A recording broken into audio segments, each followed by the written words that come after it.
beautiful upon the mountains are the feet of the messenger who announces peace, who brings good news, who announces salvation, and who says to Zion, your God reigns.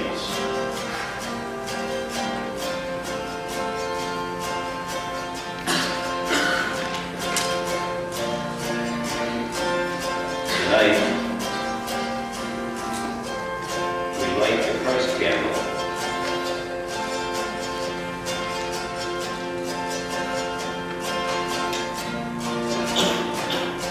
To celebrate the birth of Jesus.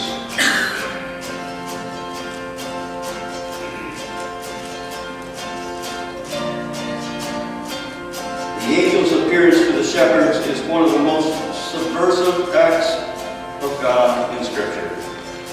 Those sleeping on the hillsides of Jerusalem become the first bearers of the good news of God with us.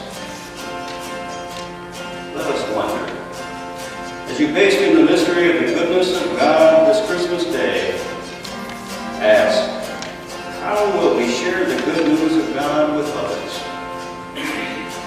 How will hope, peace, joy, and love manifest themselves in our lives?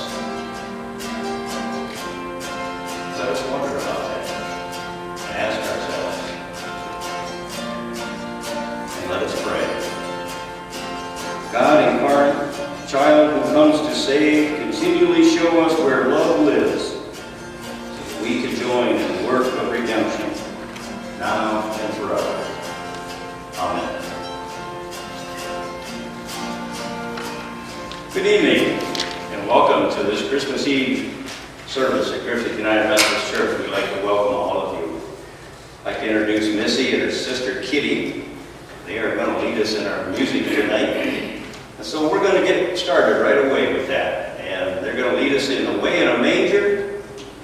The words will be up on the screen. And then I think we're going to sing another Christmas carol right after that. It came upon a midnight clear.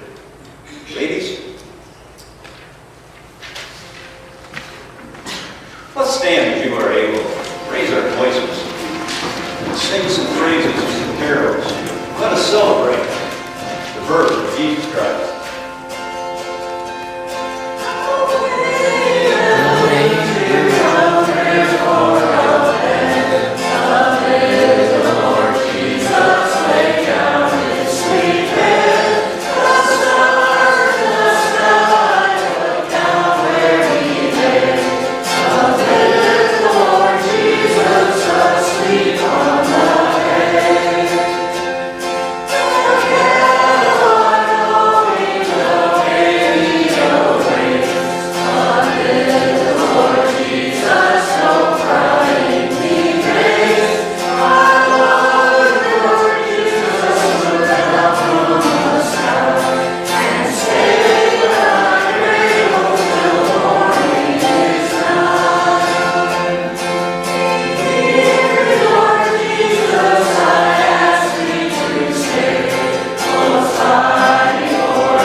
We're talking about the birth of Jesus. In those days, Caesar Augustus issued a decree that a census should be taken of the entire Roman world. This was the first census that took place while Quirinius was governor of Syria. And everyone went to his own town to register. So Joseph also went up from the town of Nazareth to Galilee, to Judea, to Bethlehem, the town of David, because he belonged to the house and line of David. He went there to register with Mary, who was pledged to be married to him and was expecting a child. While they were there, the time came for the baby to be born. She gave birth to their firstborn son. She wrapped him in clothes and placed him in a manger, because there was no room in the inn. This is the word of God for the people of God. Now you're probably thinking that I'm going to be real serious tonight. We're going to talk a lot about the birth of Jesus Christ. Well, we are in some ways, but I want to share a couple of things with you, particularly a story about a woman who went to the post office to buy stamps for Christmas cards. And she said to the clerk, "May I have 50 Christmas stamps?" The clerk said, "What denomination?" And the woman said, "Oh my goodness, God help us. Has it come to this? Give me 6 Catholic, 12 Presbyterian, 10 Lutheran, and 22 Baptist." She got her stamps, all 50 of them. You know, it never ceases to amaze me that around this world on this night, among Christians of every nation and every denomination, people of every age and race and language are bowing and giving thanks for a babe born a long time ago in Bethlehem.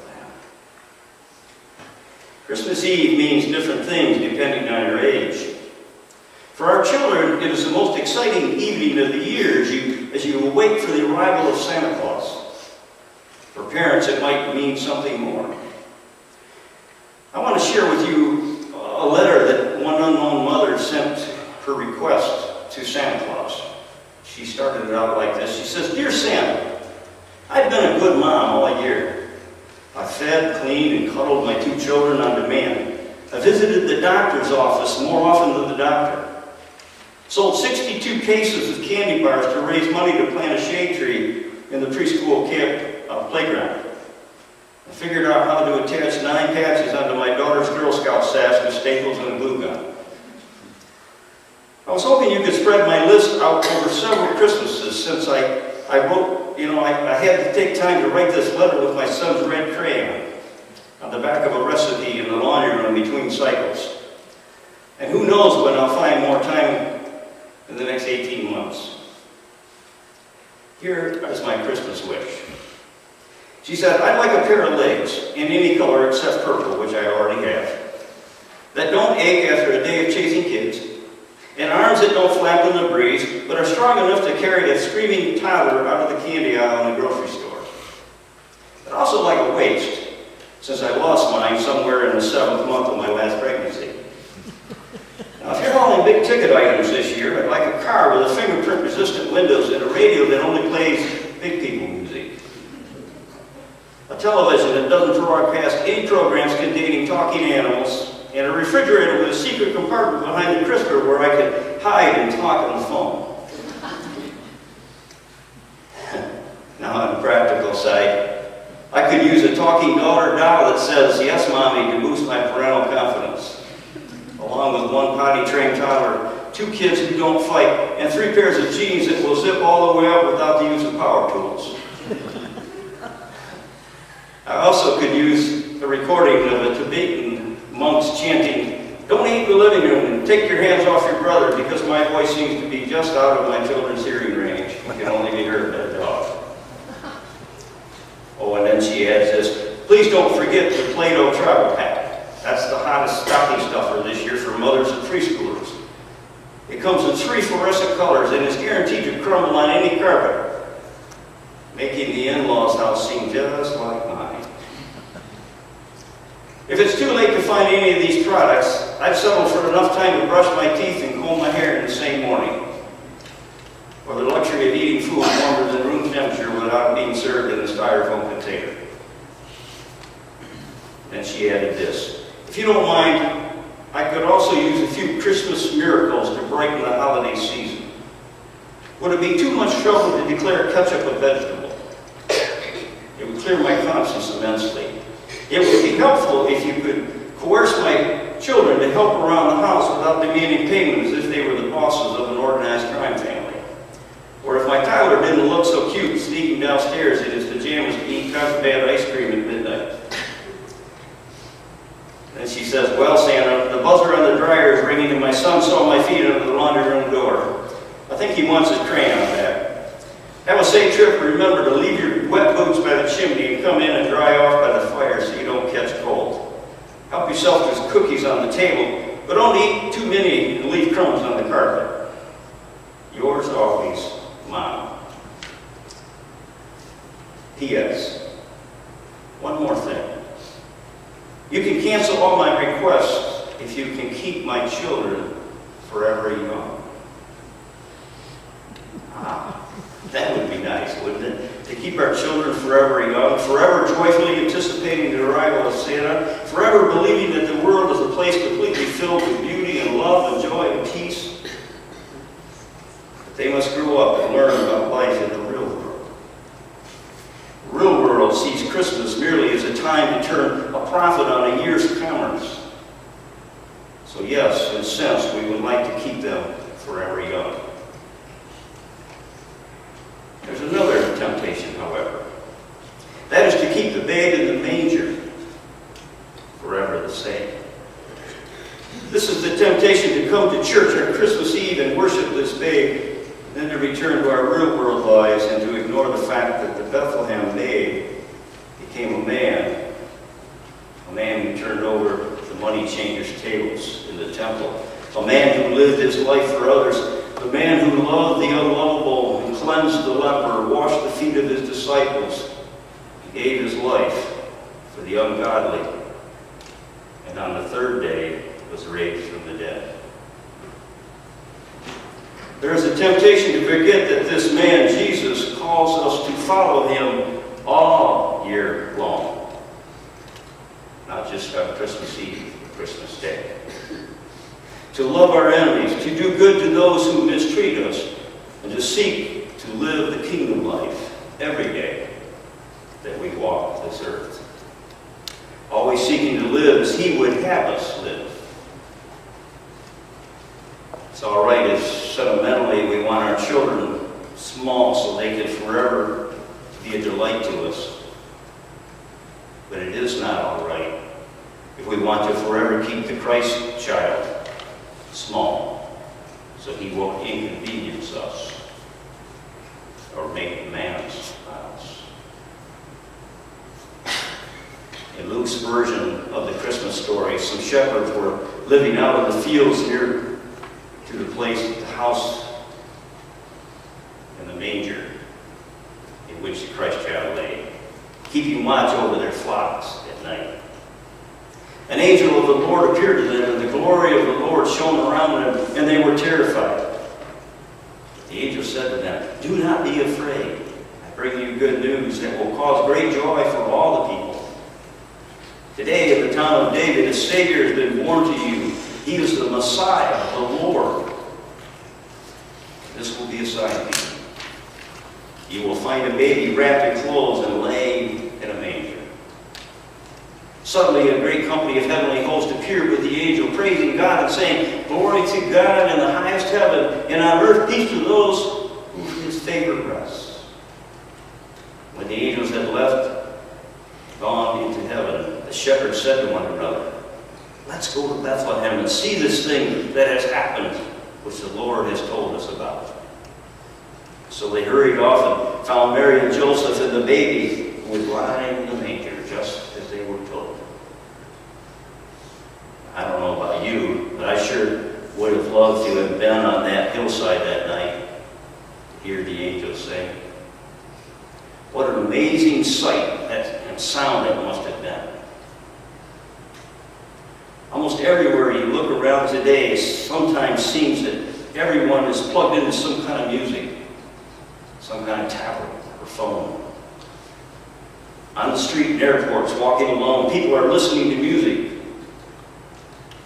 Some people are listening, believe it or not, to religious music. Some are listening to church hymns. Many more are listening to contemporary Christian praise songs. But all the music on all the iPods in the world cannot compare to the music that the angels were making that one holy night as they sang. Glory to God in the highest heaven, and on earth peace to those whom his favor rests. No wonder that the shepherds said to one another, let's go to Bethlehem and see this thing that has happened, which the Lord has told us about. They went to where the angels had told them, and when they had seen the Christ child for themselves, they spread the word concerning what had been told them about him. And all who heard it were amazed at what the shepherds said to them. Probably their friends listened to them with skepticism. I know I would have. I mean, shepherds? Really? You mean those unsophisticated groups with no education and no breeding? Who could take their word seriously? And angels? Really? Who's ever seen an angel in real life? A baby lying in a trough where donkeys feed? Really? You know, sounds very third world to me. Separate these events from the life of the historical figure, Jesus, and they would never stand on their own. But because of who he was and what he taught and how he died and how he rose from the grave, it becomes the most beautiful story ever told. And it's told year after year. Luke tells us Mary treasured up all these things and pondered them in her heart. As for the shepherds, they returned, glorifying and praising God for all the things they had heard and seen, which were just as they had been told. What a night that must have been. I wonder what happened to those shepherds. There's absolutely no mention of them again in the Scriptures. But undoubtedly, they were changed men.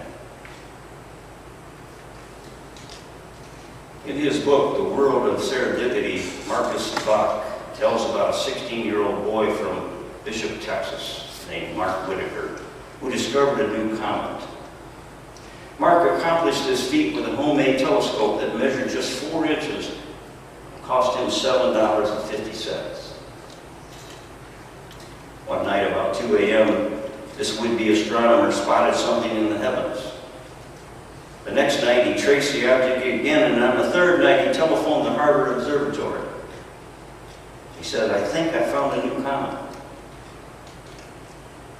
The Smithsonian Observatory and the Lowell Observatory of Flagstaff, Arizona, confirmed Mark's report, and they named the comet Whitaker-Thomas,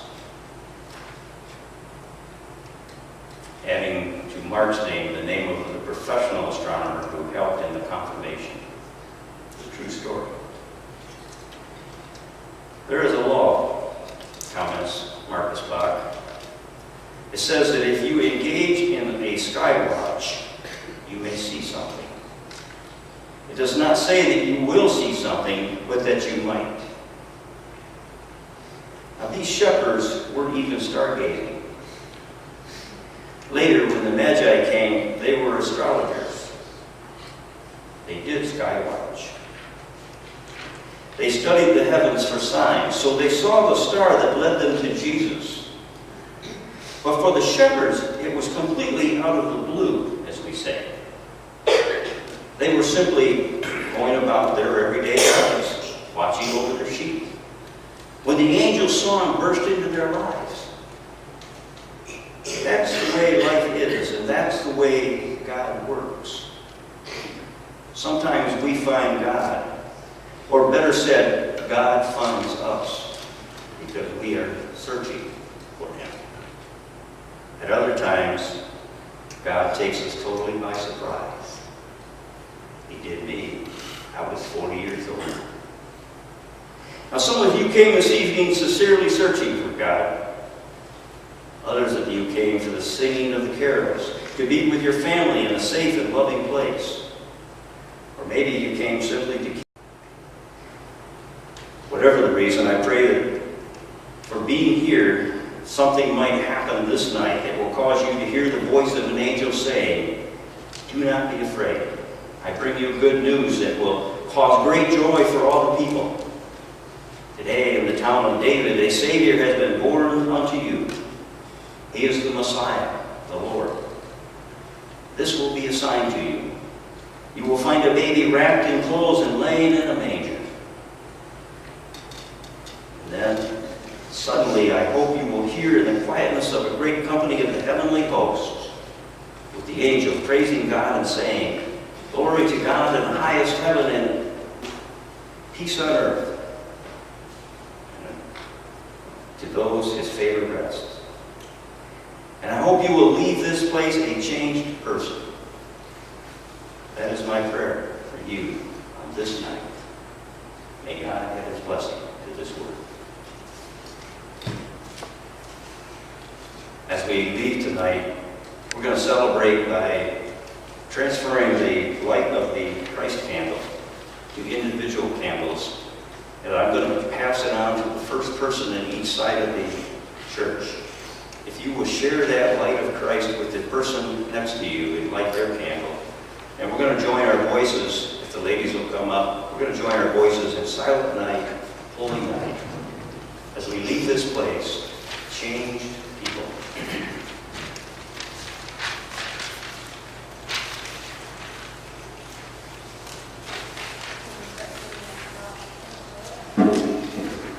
Just go ahead and start the music and sing after it. We're just going to play some light music while you guys are lighting your candles. We're going to wait until everyone has their candle lit before we start singing, so that we can concentrate on lighting the candles and not lighting someone's hair on fire, you know.